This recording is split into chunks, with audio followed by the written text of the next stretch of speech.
गुरुकुल की इस व्याख्यानमाला में आप सब लोगों का स्वागत है। सुप्रभातम मित्रों, मैं doctor Pankaj Kumar Mishra, associate professor Saint Stephen's college, university of Delhi, एक बार फिर से आप लोगों के सामने भाषा विज्ञान के कुछ मूल विषय को लेकर के उपस्थित हूं। हमारी एक श्रृंखला चल रही है जिसमें हम लोग भाषा के वर्गीकरण को देखते हैं।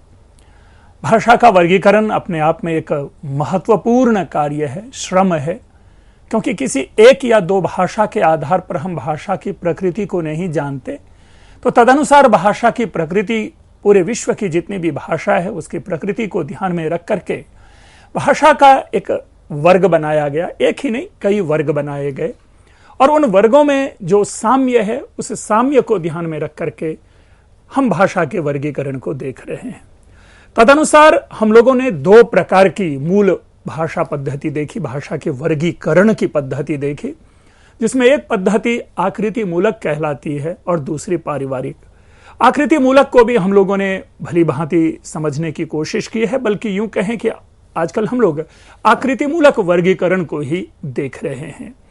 आकृति मूलक वर्गीकरण के भी हमने दो रूप जाने, एक को माने रूपात्मक पदात्मक वाक्य मूलक कह लें, मॉर्फोलॉजिकल सिंटैक्टिकल कह लें, और इसी तरह से अन्य जो इसकी जब हम प्रकृति को जानते हैं, इसका जब विश्लेषण करते हैं तो उसमें हम प्रकृति तत्व यानी अर्थ तत्व और संबंध तत्व का विश्लेषण करते हैं। इसके बाद हम लोग ने जाना कि आकृति मूलक जो वर्गीकरण है उनके दो रूप होते हैं, उनके दो भेद हम कर सकते हैं। एक को अयोगात्मक हम लोगों ने कहा और दूसरे को योगात्मक कहा। जैसा अयोगात्मक है, स्पष्ट है, इसमें अगर हम लगाते हैं तो एक नए, एक निगेट करने का फॉर्म बनता है, अर्थात जिसमें भाषाओं की प्रकृति में योग नहीं देखी जाती, उसको अयोगात्मक रूप लिया। और दूसरा है योगात्मक। योगात्मक में भी देखेंगे कि योगात्मक में जिसमें कि भाषा का जो संयोग है वो स्पष्टतया हमें किसी न किसी रूप में दिख रहा होता है, प्रतीत हो रहा होता है। अयोगात्मक, जिसे कि आइसोलेटिंग कहा था, इसके लिए शब्द भी प्रयोग में आए, एकाक्षरिक कहा, धातु प्रधान कहा, इसे हम लोगों ने निरवयव जाना, इसे हमने इंग्लिश में इनऑर्गेनिक भी जाना। तो ये जो अयोगात्मक है, इस अयोगात्मक के तीन स्वाभाविक प्रकृति होती है जिसके आधार पर हम उस भाषा के अर्थ को जानते हैं। और वो तीन जो स्वाभाविक प्रकृति है वह है स्थान प्रधान, सुर प्रधान और निपात। स्थान के आधार पर हमने यह विश्लेषण करने का प्रयास किया था कि अगर एक ही भाषा के शब्द है, एक शब्द है, उस एक शब्द को किसी अन्य स्थान पर प्रयोग में लाते हैं वाक्य में, तो उसका अर्थ भिन्न हो जाता है। और अगर उसी शब्द का प्रयोग किसी भिन्न स्थान पर करते हैं तो वो शब्द का अर्थ भिन्न हो जाता है। इसी प्रकार सुर प्रधान की हम लोगों ने बात की थी। सुर प्रधान में यह जानने का प्रयास किया था कि अगर एक ही शब्द है, ब ब ब ब के माध्यम से जानने का प्रयास किया था, तो सामान्य रूप से जब हम उच्चारण करते हैं तो ब ब ब ब निकलता है। लेकिन इसी को अगर ब ब ब ब ऐसे, यानी कोई भी अगर हम सुर देते हैं, उसको एक टोन देते हैं, तो उस टोन के आधार पर वो चारों ब के भिन्न भिन्न अर्थ बन जाते हैं। हालांकि हमने उसे संस्कृत और हिंदी के माध्यम से भी जानने की कोशिश की थी, लेकिन वहां पर यह था कि मूल जो अर्थ है शब्द का वह परिवर्तित नहीं हो रहा था, बल्कि सुर से उसी अर्थ का हम उसी शब्द का एक विशिष्ट अर्थ निकालते थे। तदनुसार वो सुर प्रधान है। लेकिन अयोगात्मक जो भाषा समूह है, ऐसे भाषा समूह में उन शब्दों के अर्थों में भी हम भेद प्राप्त करते हैं। अभी हम लोग जानेंगे निपात के विषय में, और निपात के आधार पर जानेंगे कि किस प्रकार भाषा में इन अर्थों का विश्लेषण होता है, किस प्रकार हम निपात के आधार पर भाषा का अर्थ ग्रहण करते हैं। और तदनुसार हमने अयोगात्मक भाषा समूह के लिए यह चार जो मूल विषय है, यह मूल प्रतिपाद्य है, इसको हमने जाना। और तदनुसार हमने बात की कि पदों में व्याकरणिक कोटि का अभाव होता है, अर्थात यहां पर व्याकरण जो है कोई विशिष्ट भूमिका नहीं निभाती। व्याकरण आकर के किसी सिद्धांत की वहां पर व्याख्या नहीं करता कि अमुक स्वर का इस प्रकार करने से ऐसा अर्थ होता है। इसलिए व्याकरणिक कोटि का एक तरह से अभाव देखा जाता है। वाक्य में पदों के स्थान का अर्थ वह व्याकरण परक महत्व होता है। अब यह क्या अर्थ हुआ, यानी स्थान का अर्थ है। स्थान लिन तेन और तेन लिन, इस तरह से अगर हम वाक्य बनाते हैं, चाइनीज भाषा जो मैंडरिन आदि की भाषा को जानने का प्रयास किया, तो वहां पर अर्थभेद उत्पन्न होता है। इसलिए पदों का स्थान जिसके ऊपर में चर्चा की, उसी को यहां पर विशेष रूप में प्रस्तुत किया जा रहा है। स्थान के अतिरिक्त पद विशेष का सुर भी उसके अर्थ का नियामक है। और हम लोग खास करके जो हिंदी जब बोलते हैं, जो अपनी भाषा बोलते हैं, और वहां पर जब हम स्ट्रेस देते हैं, किसी शब्द को एक टोन में बोलते हैं, तो वहां पर भी अर्थ निकलता है। और खास करके जो हमारे यहाँ जो जब हम हिंदी बोलते हैं, तो चाहे वो उत्तर प्रदेश की हिंदी हो या बिहार की हिंदी हो, तो वहां पर आप देखेंगे कि हिंदी में भी एक सुर विशेष होता है। ठीक है, अब देखिए, अगर मैं उसी को एक सुर विशेष दे करके अर्थ बोलूं, आप नहीं जाइएगा, ठीक है, एक सामान्य वाक्य बना के आप नहीं जाइएगा। लेकिन बिहार में इसी वाक्य को जब सुर दे दिया जाता है तो इसके अर्थ भिन्न हो जाते हैं, और तदनुसार हम बोलते हैं आप नहीं जाइएगा। यानी वहां पर वो एक प्रश्न बन गया। अगर आप देखेंगे तो एक उसी वाक्य को सुर दे करके भिन्न अर्थ ले लिया गया। लेकिन यहां पर जो विशेष ध्यान देने वाला है कि शब्द अपने अर्थ को नहीं बदलता। जो शब्द का जो अर्थ है वो अर्थ रहता ही है, सुर के कारण वही अर्थ प्रश्नवाचक बन रहा है। ये एक है। तो इसीलिए स्थान के अतिरिक्त पद विशेष का सुर भी उसके अर्थ का नियामक होता है। अब निपातों का भी पदों के अर्थ निर्धारण में विशेष योग होता है। निपात को हम लोग अगर जाने तो सामान्य रूप में इसे अव्यय कहते हैं, इनडेक्लिनेबल, जिसका की रूप नहीं चलता, जिसमें हम विभक्ति नहीं लगाते।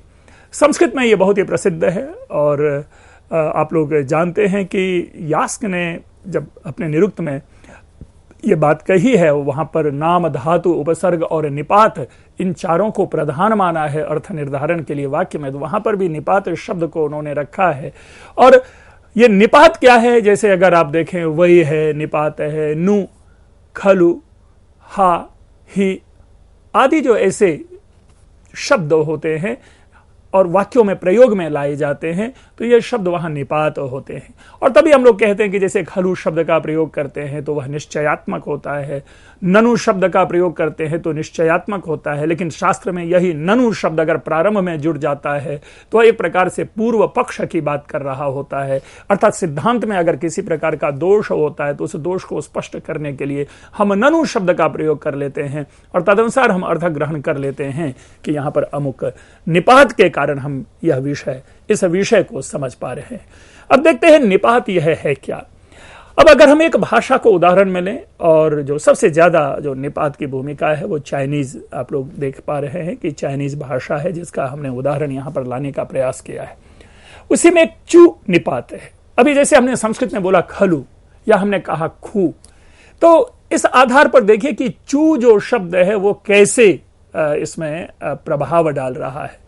मित्रों, अगर इंग्लिश में जैसे जैसे हम एम्फेटिक कहते हैं और डू डाल करके किसी भी वाक्य विशेष को हम एक महत्वपूर्ण बनाते हैं, उसका एक व्यापक अर्थ और एक कह सकते हैं कि अवश्य ही करणीय जो होता है वो डू लगा के बना लेते हैं एम्फेटिक में।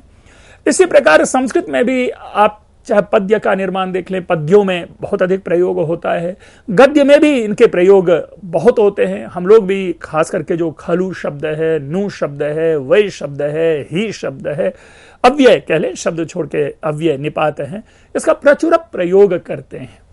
लेकिन वहां पर उस निपात का वो निपात जो है वो किसी न किसी रूप में अपना अर्थ वो निश्चित किए हुए है। वो निपात के अर्थ में परिवर्तन नहीं होता है। लेकिन चाइनीज आदि जो भाषा है उसमें देखेंगे एक चु निपात है। ये चु निपात भावबोधक है। ठीक है, ये भावाभिव्यक्ति हमारे सामने उत्पन्न करता है। भाव का मतलब यहां पर इमोशन वाला भाव नहीं, भाव का यहां मतलब है जैसे हम कहते हैं बड़प्पन या लड़कपन, लघुता, प्रभुता, यानी प्रभु का भाव, ईश्वर का भाव होना प्रभुत्व कहलाता है, स्वामी का भाव होना स्वामित्व कहलाता है। तो उस प्रकार के शब्द में जो भाव है जो एब्स्ट्रैक्ट फॉर्म है उसको यहां पर चू के माध्यम से हम अभिव्यक्त करते हैं चाइनीज में। अब एक शब्द है हाउ, ठीक है, हाउ का मतलब होता है अच्छा, लेकिन इसी में अगर हाउ चू लगा दिया तो ये अच्छा शब्द जो है इसका भाववाचक बन गया, वो बन गया अच्छाई, ठीक है, हाउ चू अच्छाई। इसी प्रकार चांग, चांग का अर्थ होता है लंबा, और अगर हम उसमें चू लगा देते हैं तो इसका अर्थ हो जाता है चांगचू, और चांगचू का मतलब हुआ लंबाई। तो अब देखेंगे कि किस प्रकार यहां से चू जो है अव्यय लगने के बाद, निपात लगने के बाद जो मूल शब्द है उस मूल शब्द के अर्थ को, मूल शब्द को भाववाचक बना रहा है, भावबोधक बना रहा है। तो इस प्रकार से निपात भी अर्थ निर्धारण में भूमिका निभा रहा है। मैं पुनः कहूं, अब चूंकि क्यों चाइनीज की बातें यहां की जा रही है, आप प्रश्न पूछ सकते हैं कि जब संस्कृत में है तो हम चाइनीज भाषा का क्यों उदाहरण दें, सही में हम क्यों चाइनीज भाषा का उदाहरण दें।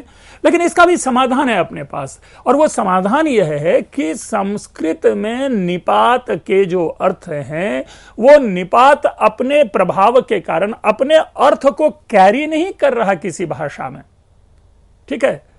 अब अगर कोई वाक्य आप इदम खलु न कर्तव्यम, अब देखिए ठीक है, हम सामान्य भी कह रहे हैं कि इदम न कर्तव्यम, इसे नहीं करना चाहिए, लेकिन अगर हमने उसमें खलु लगा दिया कि इदम खलु न कर्तव्यम, तो खलु अपने मीनिंग को कैरी नहीं कर रहा कि हम डिक्शनरी में देख करके खलु शब्द का अर्थ निकालेंगे और तब इसका अनुवाद करेंगे कि यह कार्य निश्चय पूर्वक नहीं करना चाहिए। हम इस तरह से अनुवाद नहीं करते, इस तरह से हम नहीं समझते, लेकिन हम एक सेंस वहां पर गेन कर लेते हैं, एक हम मूड समझ लेते हैं वाक्य का कि हां यह अवश्य ही करनीय है।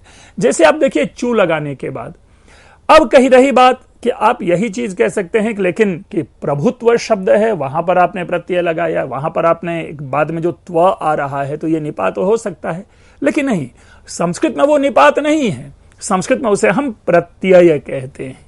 और चूंकि प्रत्यय है वो, और प्रत्यय और निपात में, हालांकि प्रत्यय का बोध भी क्या होता है, निपातात्मक होता है, लेकिन सारे प्रत्ययों का नहीं। अब जो अभी हमने त्व की बात कही वह क्या है कि वह अव्ययात्मक फॉर्म नहीं है, त्व लगने के बाद उसका रूप चलेगा, प्रभुत्वस्व, प्रभुत्वेन चल रहा है रूप वहां पर, वो उसको पूरी तरह से ब्लॉक नहीं कर रहा है उस भाषा, उस शब्द को। लेकिन यहां पर क्या है कि ये अर्थ को बदल रहा है और उसको निपातात्मक रूप दे रहा है, उस शब्द की प्रकृति, उस शब्द में विभक्ति नहीं लगेगी। इसी प्रकार लेकिन संस्कृत में कुछ ऐसे हैं प्रत्यय, लेकिन वो जो कि अव्ययात्मक स्वरूप देता है शब्द को, अगर हम इसी ढंग से समझने की कोशिश करें तो वो अव्यय बनाता है, जैसे त्वा प्रत्यय, जैसे ल्यप प्रत्यय। अब ये दोनों देखिए ये निपात बना रहा है, शब्दों के रूप नहीं चलेंगे इसमें। तुमुन प्रत्यय, हम गंतुम को गंतुमानी रूप नहीं चलाएंगे, मां हलंत होने के कारण अगर इसे कह दें कि यह नपुंसक लिंग है तो ऐसा नहीं होगा। या इसी प्रकार हम जब ल्यप प्रत्यय लगाते हैं, विहस्य और विहाय, ये दो शब्द आप जानते होंगे, विहस्य यानी हंस करके और विहाय यानी छोड़ करके, तो ये दोनों अव्यय बना रहा है, ल्यप प्रत्यय लगा है, लेकिन हम विहस्य में षष्ठी विभक्ति एक वचन नहीं ढूंढते, विहाय में चतुर्थी विभक्ति एक वचन नहीं ढूंढते, वह भी फॉर्म उसका जो है वह अव्ययात्मक हो रहा है। तो दोनों में अंतर है। अगर आप चाइनीज और संस्कृत भाषा की बात करें, मैंने स्वयं आपके सामने पूर्व पक्ष रखा, दोनों में अंतर है, ठीक है। इसीलिए यहां पर विशेष रूप से चाइनीज भाषा का उदाहरण दिया जा रहा है। लेकिन हां, हम ये जरूर कहेंगे कि संस्कृत में भी आपको कहीं कहीं निपात शब्द जो है, निपात जो है वो अर्थ बनाता है, अर्थबोध कराता है। अगर आप कारक प्रकरण, सिद्धांत कौमुदी कारक प्रकरण जाएंगे तो वहां पर एक मिलता है हमें कर्म प्रवचनीय। अगर कर्म प्रवचनीय आप देखें, कर्म प्रवचनीय खास करके जो पंचमी विभक्ति में है और द्वितीय विभक्ति में है, यहां पर आप जाकर देखेंगे कि उपसर्ग अपनी भूमिका निभा रहा है, और उपसर्ग का जो प्रकृति होती है वो अव्ययात्मक प्रकृति होती है। यही कारण है कि उपसर्ग लगने के बाद जो है अव्ययी भाव हम समास बनाते हैं। अब वहां पर जब उपसर्ग है उसका रूप नहीं चलेगा उपस्य, प्रति का रूप नहीं चलेगा हरि की तरह या मति की तरह, वो कांस्टेंट है, वो स्थिर है, इनडिक्लिनेबल है, उसमें शब्द का प्रयोग नहीं, उसमें रूप नहीं चलेंगे। लेकिन वहां उस वाक्य में अपनी उपस्थिति दिला करके वह अर्थ में परिवर्तन ला रहा है, आपने देखा, आपने उदाहरण पढ़ा होगा, जप मनु प्रावर्षत, वहां पर अनु जो है वो अव्ययात्मक फॉर्म में, कर्म प्रवचनीय फॉर्म में विद्यमान है तो है, लेकिन संस्कृत भाषा की ये जो प्रकृति है ये गौण प्रकृति है। हम एक सामान्य रूप में कह सकते हैं कि अन्य भाषाओं में जो बातें देखी जाती है, परिश्रम करें तो वो उदाहरण आपको संस्कृत भाषा में भी उपलब्ध हो सकते हैं, लेकिन वो मौलिक प्रकृति संस्कृत भाषा की नहीं होती। इसीलिए इस समूह में, इस अयोगात्मक समूह में हम संस्कृत भाषा को नहीं लाते, क्योंकि संस्कृत भाषा का विशिष्ट रूप ही है योगात्मक।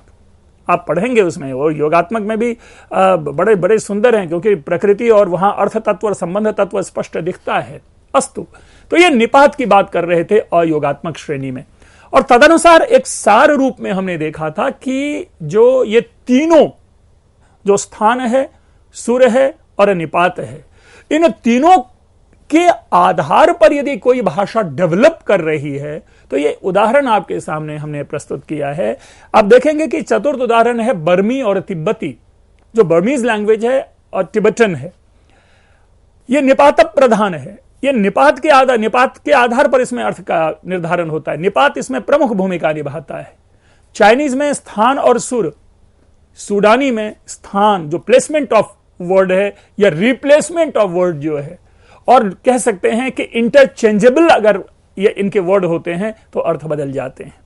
सियामी, ये आप देखें कि थाईलैंड की भाषा या उस प्रदेश की जो भाषा होती है वो सुर प्रधान है, सुर के आधार पर उसमें अर्थ निकाल लिए जाते हैं। तो ये हम लोगों ने अयोगात्मक पद्धति के आधार पर इन भाषाओं को जानने का प्रयास किया। अब मित्रों, हम लोग प्रस्तुत कर रहे हैं योगात्मक भाषा और योगात्मक को जानने की कोशिश करते हैं। देखिए, योगात्मक में जो है यहां प्रकृति, रूप तत्व, अर्थ तत्व, संबंध तत्व, हम इसके योग को जानते हैं, इनके योग को समझने की कोशिश करते हैं। और सामान्य रूप से अधिकांश भाषाओं की जो प्रकृति देखी जाती है वो योगात्मक होती है। अगर एक टिप्पणी परक बात करें तो अयोगात्मक कह सकते हैं कि भाषा की जो सामान्य प्रकृति होती है उसका जो अपवाद रूप है हम उसे अयोगात्मक में ग्रहण करते हैं। जरूरी नहीं कि यह भाषा वैज्ञानिक सिद्धांत हो, यह केवल मैं निरंतर जो अनुभव है अलग अलग भाषाओं के विश्लेषण को जानने के आधार पर यह मैं टिप्पणी कर रहा हूं। अस्तु, इस योगात्मक विश्लेषण को, इस योगात्मक स्वरूप को हम तीन रूपों में जानते हैं। इनके भी तीन प्रकार से क्लासिफिकेशन है। इसको आप इसके सब टाइप्स कह सकते हैं, उपभेद कह सकते हैं। अगर आप रिपीट करें कि हमने पूरे वर्गीकरण को दो भागों में बांटा, आकृति मूलक और परिवार मूलक। आकृति मूलक में दो भागों में बांटा, अयोगात्मक और योगात्मक। अयोगात्मक को जानने के बाद आप योगात्मक जानते हैं, जिस योगात्मक के ये तीन फॉर्म है। पहला है अश्लिष्ट। इससे पहले कि हम इसकी व्याख्या करें, श्लिष्ट शब्द को समझना भी आवश्यक है। अदरवाइज जो श्लिष्ट शब्द है इसका अर्थ होता है चिपकना, चिपका होना। अब सामान्य अर्थ क्या हुआ कि भाषा के जो शब्द होते हैं उन शब्दों के साथ प्रकृति हो, प्रत्यय हो, उपसर्ग हो या कुछ जो है ये चिपके होते हैं, ये संबंध अपना बनाए रखते हैं। जैसे उदाहरण के लिए देखें, और तदनुसार तीन भेद हैं, अश्लिष्ट योगात्मक, श्लिष्ट योगात्मक और प्रश्लिष्ट योगात्मक। इंग्लिश में भी इसके लिए टर्म है एग्लूटिनेटिंग, इनफेक्शनल और इनकॉर्पोरेटिंग। लेकिन जो मूल विषय की ओर ध्यान दिलाना चाहता हूं, जो जिस श्लिष्ट योगात्मक की बात कर रहा हूं, वैदिक संस्कृत में आप एक विशेषता देखते होंगे, लौकिक संस्कृत से जो भिन्न विशेषता देखी जाती है। लौकिक संस्कृत में जो उपसर्ग है, हम उन उपसर्गों को शब्द के साथ जोड़ करके चलते हैं। जैसे हमारे सामने दो शब्द है, स्वागत और स्वच्छ। आप पाएंगे कि सु उपसर्ग दोनों में चिपका हुआ है, लगा हुआ है, अलग नहीं है। तो यह श्लिष्टात्मक उदाहरण मैं आपके सामने दे रहा हूं। आहार, विहार, संहार, परिहार, विहार, उपहार, ऐसे जितने भी शब्द हैं इस सब में देखेंगे कि कांस्टेंट जो कॉमन चला आ रहा है वो है हार, हरि धातु से। उपसर्ग सब में जुड़ा हुआ है, अर्थ परिवर्तन हो रहा है। लेकिन वैदिक संस्कृत में हम क्या देखते हैं कि वैदिक संस्कृत में उप कहीं और है और हार कहीं और है। अभित्वा पूर्व पीतये सृजामि, वैदिक वाक्य कंसंट्रेट कीजिए। अभित्वा पूर्व पीतये सृजामि, इसमें अभि उपसर्ग अलग है और सृजामि जो क्रियापद है वो अलग है। लेकिन जब अर्थ किया जाएगा तो क्या लिया जाएगा? त्वा पूर्व पीतये अभिसृजामि। ठीक है, अर्थ लेने के क्षण में यह श्लिष्ट हो गया, लेकिन वाक्य में प्रयोग के क्षण में यह क्या है? यह अश्लिष्ट बना रहा। अस्तु, ये आगे चर्चा करेंगे। तो मूल तीन बने: अश्लिष्ट योगात्मक, श्लिष्ट योगात्मक और प्रश्लिष्ट योगात्मक। अब यहां पर जो अश्लिष्ट योगात्मक है, एग्लूटिनेटिंग, इनके भी देखेंगे 5 प्रकार है।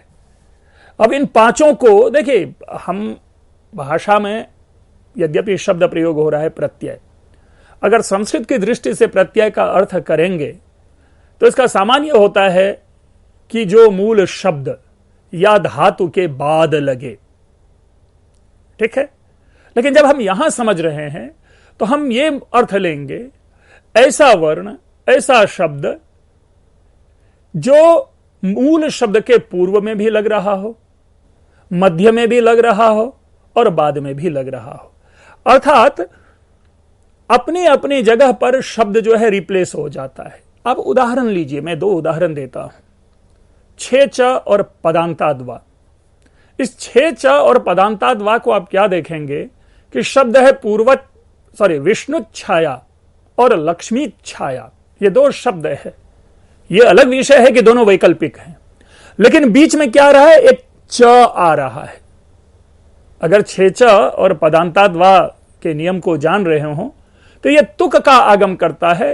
तुक के आगम के बाद त शेष बचता है और उसमें स्तोष चुनाशु से उस त को चवर्ग में परिणत करके और हम लोग उसे विष्णु छाया, लक्ष्मी छाया, ऐसे सारे शब्द बनाते हैं। मैंने पहले ही कहा वैकल्पिक है, च नहीं भी तुक का आगम नहीं भी करें तो भी चलेगा, लेकिन हमारा कंसंट्रेशन है तुक के आगम पे कि मध्य में एक वर्ण का आगम हो रहा है, तो हम इसको कह सकते हैं मध्य प्रत्यय योगी।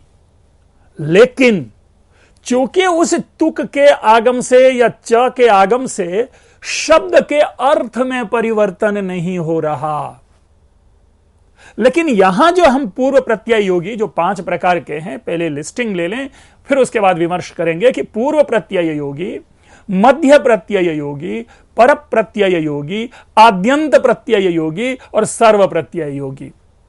आगे भी आएगा ईशत प्रत्यय योगी।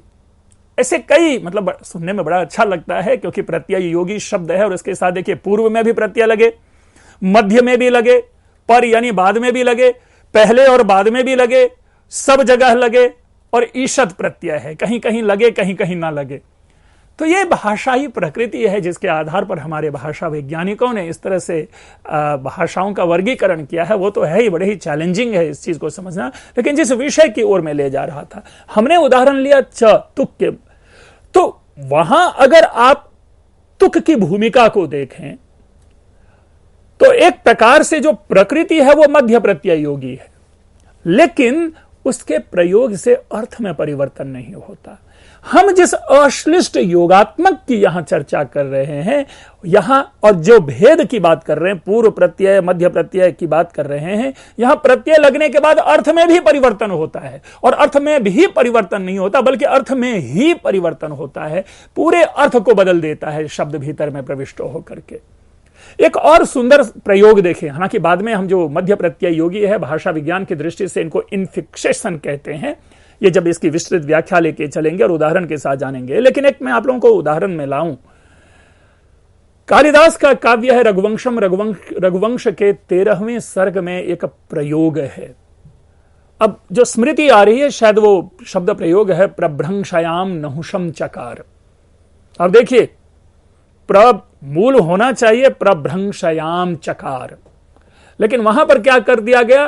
प्रभ्रंशयाम और चकार के मध्य में एक वर्ग, एक शब्द जो है आकर के अपना स्थान बना लेता है।